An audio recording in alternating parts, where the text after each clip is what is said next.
पिता, पुत्र और पवित्र आत्मा की महिमा हो। आप सभी को प्रभु यीशु मसीह के मधुर नाम में जय मसीह की। मुझे आशा है कि परमेश्वर की दया से आप सभी ठीक होंगे और खुश भी होंगे।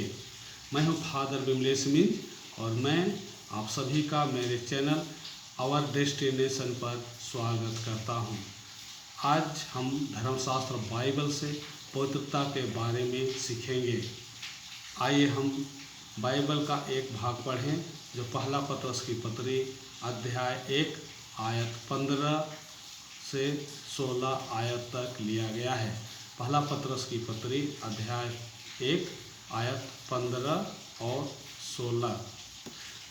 यहाँ इस प्रकार लिखा है, जैसा तुम्हारा बुलाने वाला पवित्र है वैसे ही तुम भी अपने सारे चाल चलन में पवित्र बनो, क्योंकि लिखा है कि पवित्र बनो क्योंकि मैं पवित्र हूँ।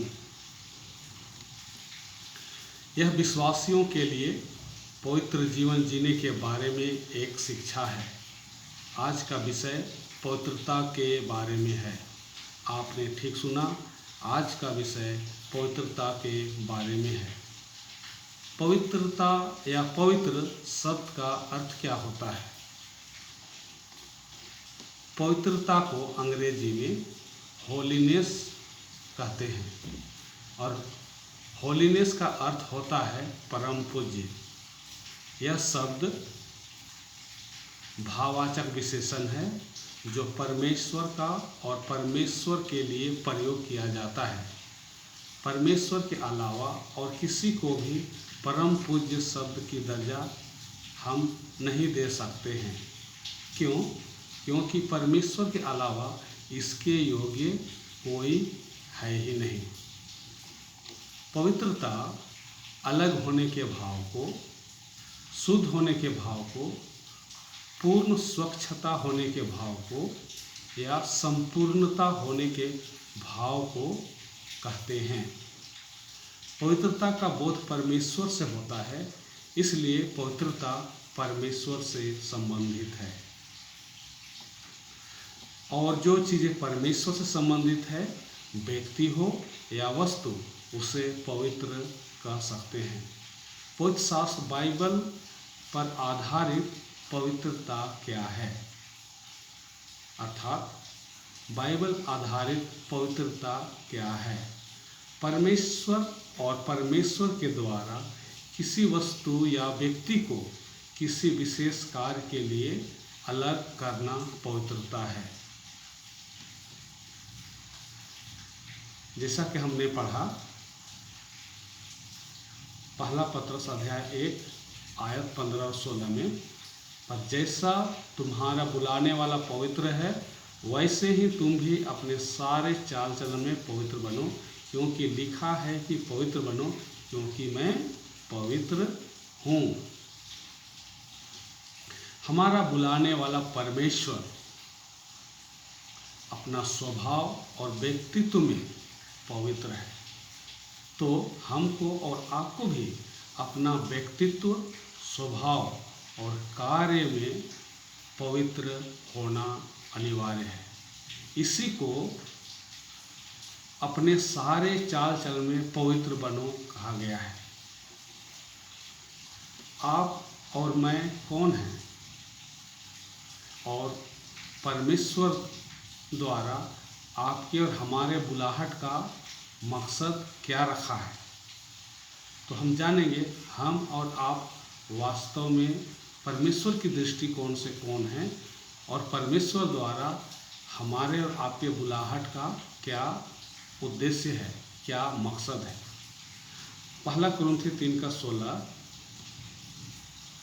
यहाँ पर लिखा है, क्या तुम नहीं जानते कि तुम परमेश्वर का मंदिर हो और परमेश्वर का आत्मा तुम में वास करता है?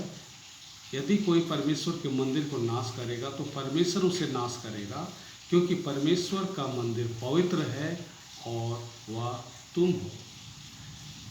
हम अपने बारे में क्या जानते हैं? परमेश्वर के दृष्टिकोण से हम परमेश्वर के मंदिर हैं और परमेश्वर के निवास स्थान होने के लिए हैं। मतलब परमेश्वर का आत्मा हम पर बसता है।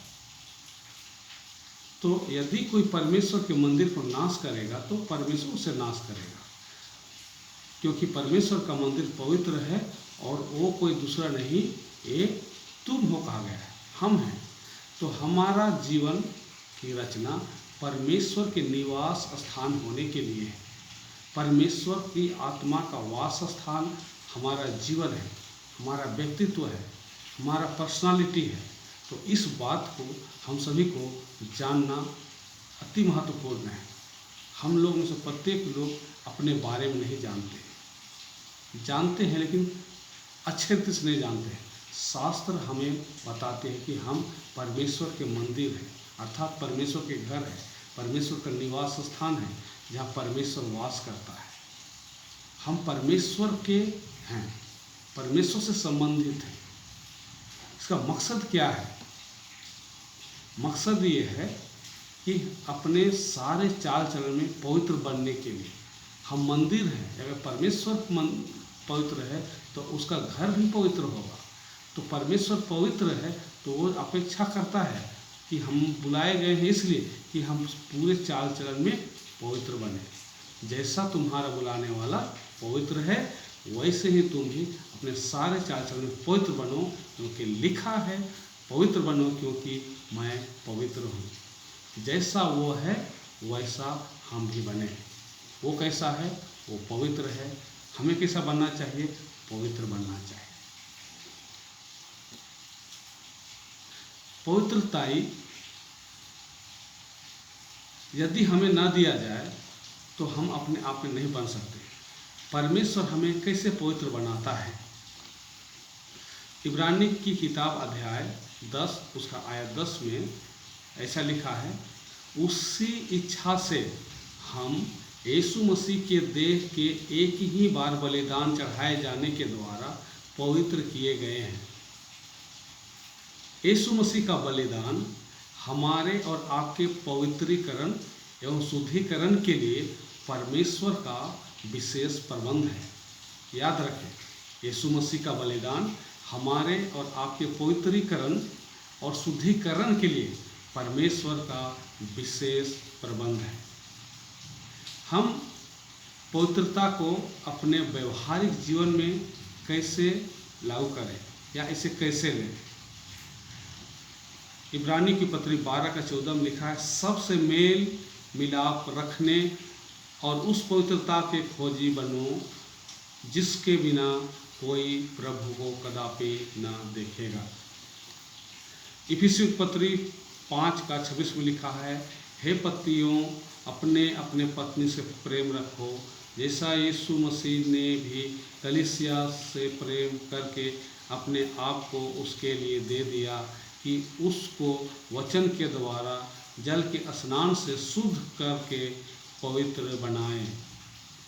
पहला यूहन्ना 1 का 7 में लिखा है, और यदि जैसा वह ज्योति में है वैसे ही हम भी ज्योति में चलें तो एक दूसरे से सहभागिता रखते हैं, और उसके पुत्र यीशु का लहू हमें सब पापों से शुद्ध करता है। भजन संख्या 119 का 9 में लिखा है, जवान अपने चाल को किस उपाय से शुद्ध रखे, तेरे वचन के अनुसार सावधान रहने से।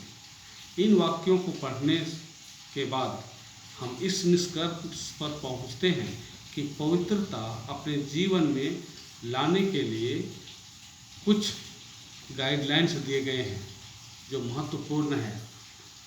पवित्रता हमें परमेश्वर की ओर से मिली है, जैसा कि हमने पाया कि यीशु मसीह का बलिदान हमारे और आपके पवित्रीकरण एवं शुद्धिकरण के लिए परमेश्वर का विशेष प्रबंध है।